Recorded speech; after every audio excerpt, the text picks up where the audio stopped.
Assalamualaikum warahmatullahi wabarakatuh. Saya Rizky Amelia Cahyanti dari kelas Kimia 2A akan melaksanakan praktikum mandiri kimia anorganik dasar yang berjudul pemurnian garam krosok dengan metode rekristalisasi.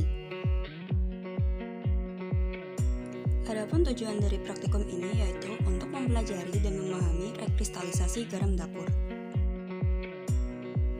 Dasar teori. Garam krosok atau garam kasar atau disebut juga sebagai garam asli adalah garam mentah yang belum diproses. Garam krosok inilah yang nantinya jika diproses akan menjadi garam meja atau garam dapur yang kita tahu. Secara tekstur, garam kasar umumnya berbentuk seperti kerikil dan memiliki permukaan yang kasar. Selain itu, tekstur garam krosok atau garam kasar cenderung berair, sehingga jika didiamkan misalnya di atas kertas, maka permukaan kertas akan menjadi basah. Ini karena garam kasar mentah ini memiliki kandungan air atau H2O yang terbilang tinggi, biasanya di atas 110%. Natrium klorida atau yang biasa disebut garam dapur adalah senyawa dengan rumus kimia NaCl. Garam terjadi secara alami di banyak tempat di muka bumi sebagai halit. Air laut mengandung kurang lebih 2,6% natrium klorida. Hampir semua senyawa yang mengandung natrium dan klorin diperoleh dari garam. Rekristalisasi adalah suatu metode yang digunakan untuk memurnikan padatan. Pada prinsipnya, zat yang akan dimurnikan dilarutkan dalam satu pelarut yang dipanaskan dan diuapkan kembali. Bahan pengotor yang tidak dapat larut dapat dipisahkan dari larutan dengan cara penyaringan, sedangkan bahan pengotor yang dapat larut akan tetap berada dalam larutan dan akan menguap ketika larutan dipanaskan. Alat dan bahan. Adapun alat dan bahannya sebagai berikut. Cara kerja. Masukkan garam krosok ke dalam mangkok, lalu tambahkan air dan aduk hingga garam larut.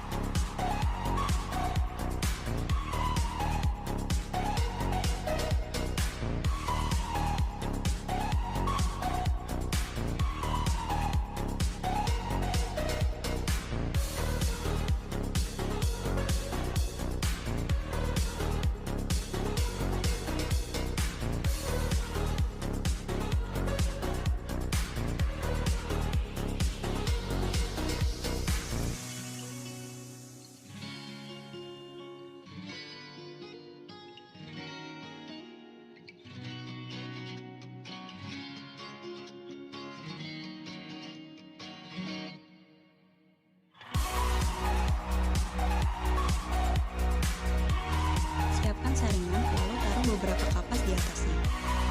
Setelah itu, saring larutan garam tersebut.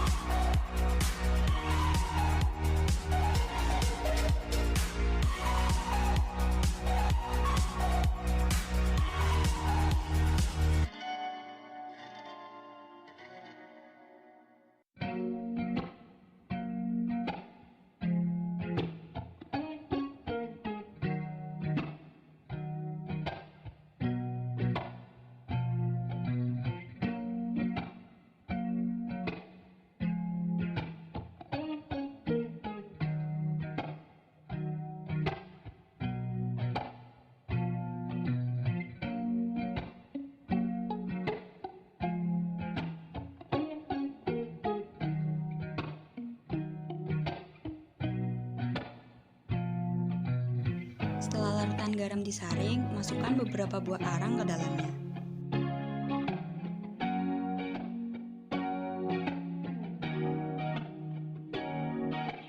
Lalu aduk larutan garam beberapa saat.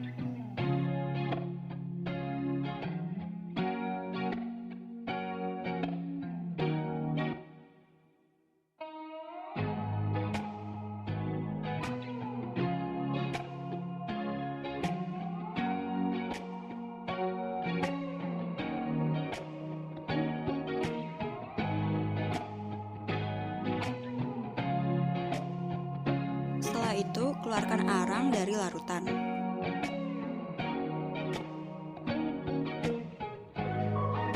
Lalu saring larutan garam tersebut dengan metode yang sama seperti sebelumnya dengan penyaring dan kapas. Kemudian larutan disaring.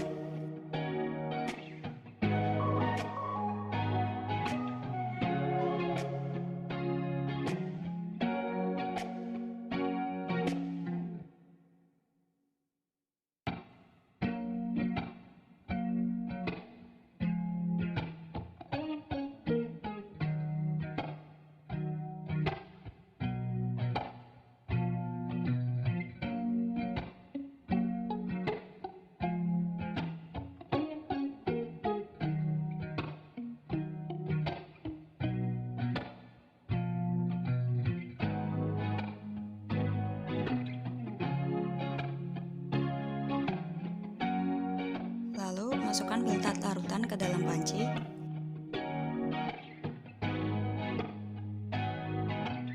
Terakhir, panaskan hingga air dari larutan garam menguap dan hanya tersisa garam murni.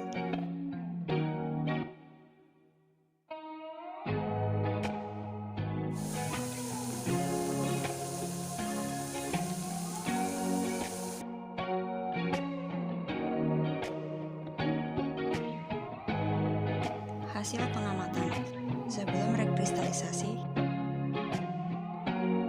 dan sesudah rekristalisasi. Dapat diamati perbedaannya. Sekian praktikum dari saya. Mohon maaf apabila terdapat banyak kesalahan. Terima kasih. Wassalamualaikum warahmatullahi wabarakatuh.